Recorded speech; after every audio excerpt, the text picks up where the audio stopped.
Welcome back. English pronunciation in use intermediate. Chào mừng các bạn đã quay trở lại với Unit 58, Continuing or Finishing Tongues.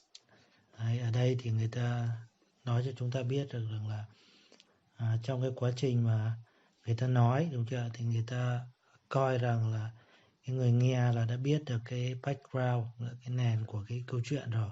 Đấy.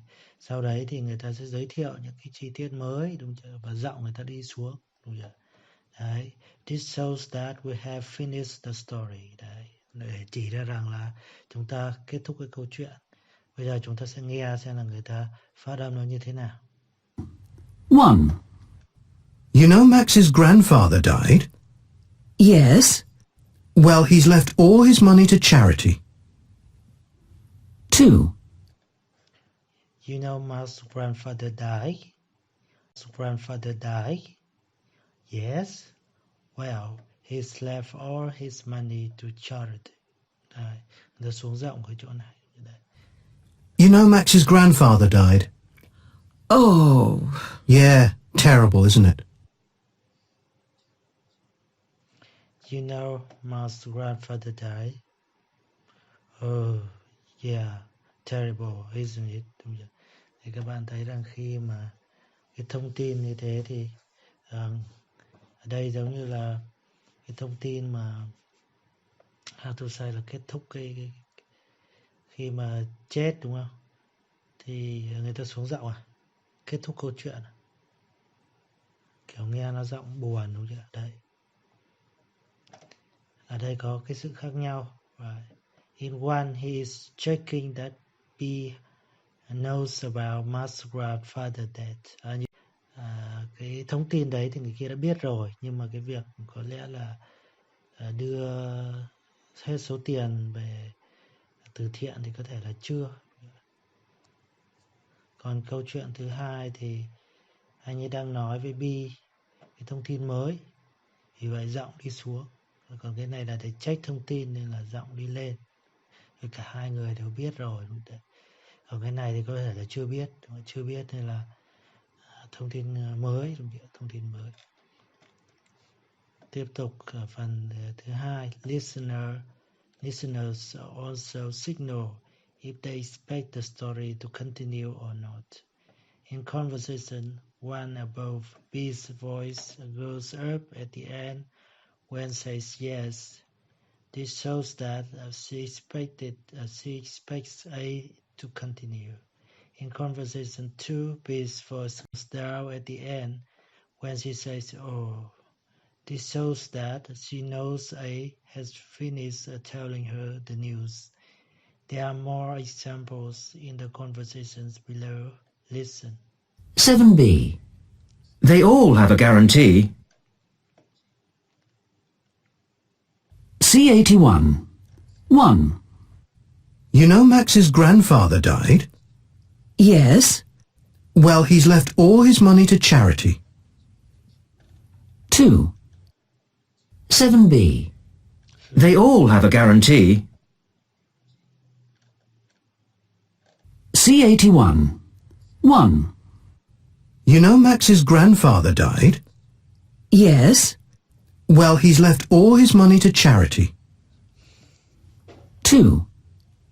You know Max's grandfather died? Oh. Yeah, terrible, isn't it? C82. You know Angela? Yes. And you know her brother David? Uh-huh. Well, you know he lives in Southside? Mm-hmm. Well, somebody broke into his house last night. Oh, really? Thế các bạn thấy là xác nhận lại thông tin thì đều lên giọng cả. Người ta biết rồi. You know Angela? Yes. And you know her brother David? Mm-hmm. Well, you know he lives in Southside? Mm-hmm. Well, somebody broke into his house last night. Oh, really? Đáng nghĩa cái này thì mình cứ nghĩ nó là lên giọng, nhưng thực ra thì oh, really? Có nghĩa là thể hiện sự ngạc nhiên bởi thông tin mới, nhưng người ta lại xuống giọng các bạn. Đấy. Chứ không phải là cứ đấy mình theo cái suy nghĩ quan điểm là có cái dấu hỏi thì thường là lên đâu, đúng chưa? Đấy. Thông tin check lại thì người ta mới lên thôi. Thông tin mới ở đây thì người ta lại xuống giọng lại. Tiếp tục. Đối với đoạn này thì sao? Sorry các bạn, note. In Beast last night, her voice goes down, but it starts from very high. Đúng rồi, bắt đầu rất là cao bởi really mà. Thì nó là gì? Nó thể hiện sự ngạc nhiên. This shows that she did not expect this news. She is surprised. Đấy. Tiếp tục. If we are saying a list of things, our voice goes down at the end of the last thing to show we have finished. On the other things, the voice goes up to show the list is not finished. Listen to the continuation of the conversations from B above and notice A's pronunciation of the list of things stolen. C83. Did they steal anything? Yes, they took his computer, television, video, CD player, and all his CDs. Oh, that's terrible. Did they steal anything? Yes, they took his computer, television, video, CD player, and all his CDs. Oh, that's terrible. Đấy, các bạn. That's terrible. Cảm thán. Chúng ta qua exercises. Listen to these sentences.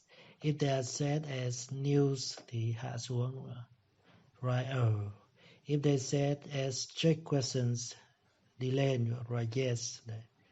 Thôi các bạn yes or cũng được. Mình cứ viết cái ký hiệu lên xuống đỡ phải gõ. Đúng chưa?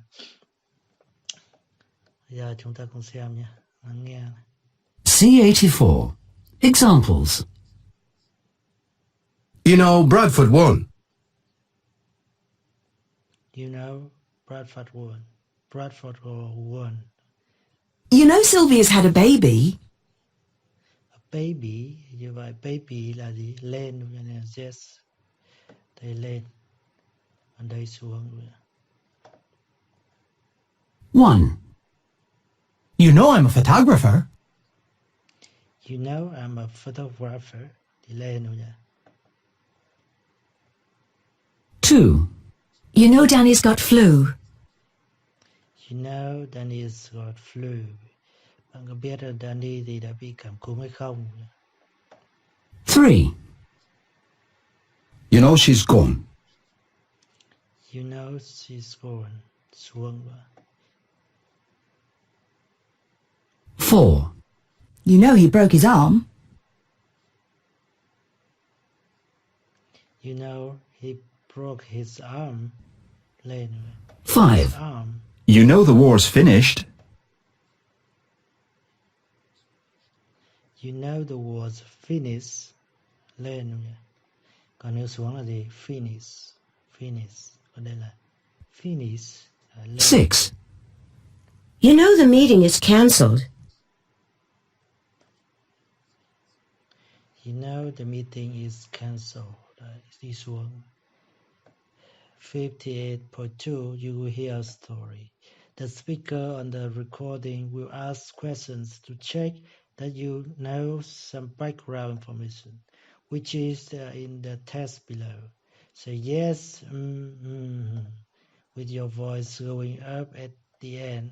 Then, when finally you hear the new sentences. Đấy, thì các bạn thấy là đối với bài này thì chúng ta sẽ phải xem là cái nào là yes. Chúng ta có thể là đúng chưa? Đây là background information này, đúng rồi. You and the speaker on the recording have a friend called Colin. Colin has a sister called Linda. Linda is an actress in the movies. She was making a movie in Australia recently. Người đóng phim ở Australia gần đây, đúng không? Đấy. Đấy là cái thông tin chung như vậy. Cái gì đây? Respond là gì? How fantastic! That's great! Oh, that's terrible! Brilliant! Brilliant! Đấy, thì đầu tiên là gì? Do you remember Colin? Đúng chưa? Đấy. Thì chúng ta nếu mà ok thì chúng ta sẽ nói. Ok thì chúng ta sẽ nói. Đúng chưa? For example, yes, đúng vậy. Đấy, hoặc là nếu mà các bạn không biết thì các bạn có thể nói là sao? Không, yes, không, yes, yes, nhưng không yes thì là biết rồi chứ đúng chưa? Cái này thì hơi khó đúng chưa? Hơi khó chúng ta. Đấy thì với cái trường hợp như thế này thì như vậy là chúng ta sẽ nghe cái đoạn hội thoại mà người ta bật cho chúng ta đây, story. Tất nhiên là trước đó thì chúng ta phải đọc thông tin ở đây rồi, đúng chưa? Thì chúng ta đã đọc rồi thì những cái thông tin người ta cung cấp thì đa phần là đúng. Thì chúng ta biết rồi thì chúng ta sẽ nói là có thể nói yes, đấy, kiểu là nhưng mà lên giọng một tí, yes, đúng chưa? Và cuối cùng khi mà bạn sau khi nghe thì chọn một trong các cái câu trả lời cung cấp ở đây, ở cái câu ở đây, và các bạn sẽ phát âm nó ra xem nó như thế nào. Đấy. Rồi bây giờ chúng ta cùng nghe xem react xem nó như thế nào. C85. Do you remember Colin? Yes. And you know his sister Linda? Well, you know she's an actress. And you know she's worked in a few movies. Yes. And you know she was making another movie in Australia.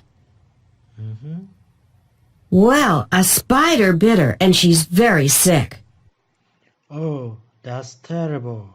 Yeah, it's terrible, isn't it? Đấy, các bạn biết là tại sao mình trả lời câu này, bởi vì là nó sẽ mix với cái ý, đúng chưa? Mà có thể là về cái con nhện, đúng chưa? Đấy, nó cắn cô ấy làm cô ấy bị ốm. Chẳng lẽ chúng ta lại nói là how fantastic, điều đó là thật là thú vị, hứng thú sao, hay that's great sao, hoặc là brilliant sao, tuyệt vời, tuyệt diệu sao? Tất nhiên là không phải. Nó phải mix với cái câu mà cô ấy bị con nhện cắn, đúng chưa? Đấy, và các bạn thấy là nó hợp lý. Cái ý cuối cùng người ta nói yeah, it's terrible, isn't it, đúng chưa?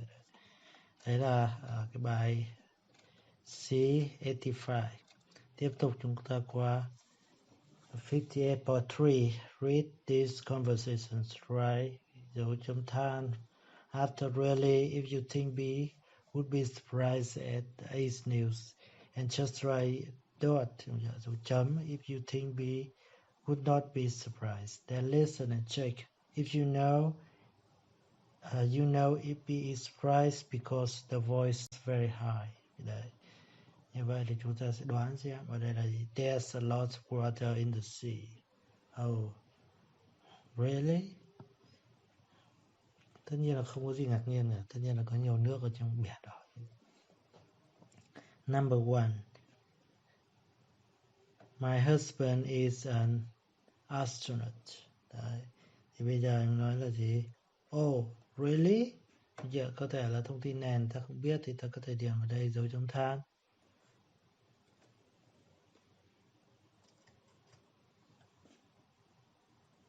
Oh, really?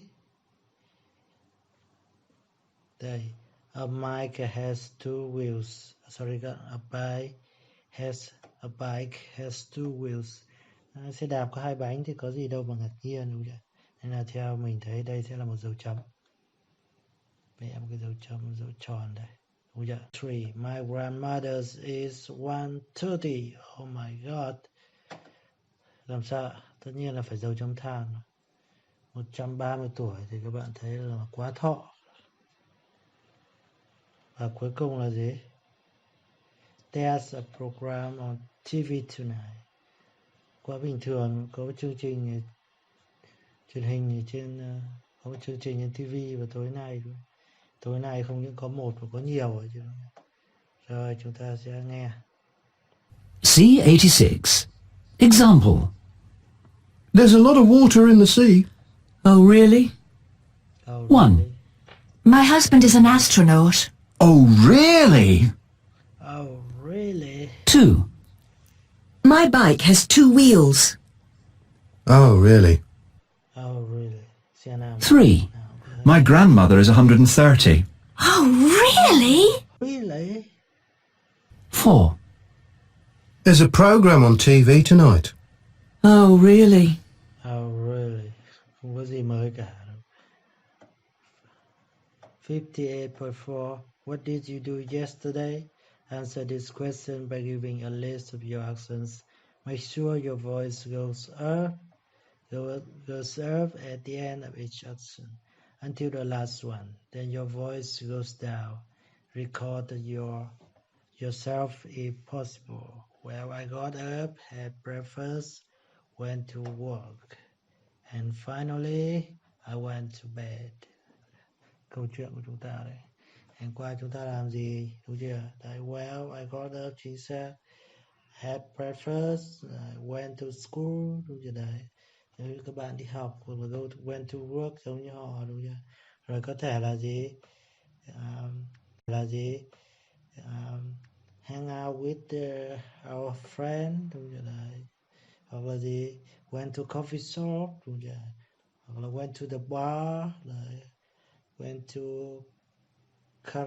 karaoke, karaoke. Chữ phát âm sao nhỉ?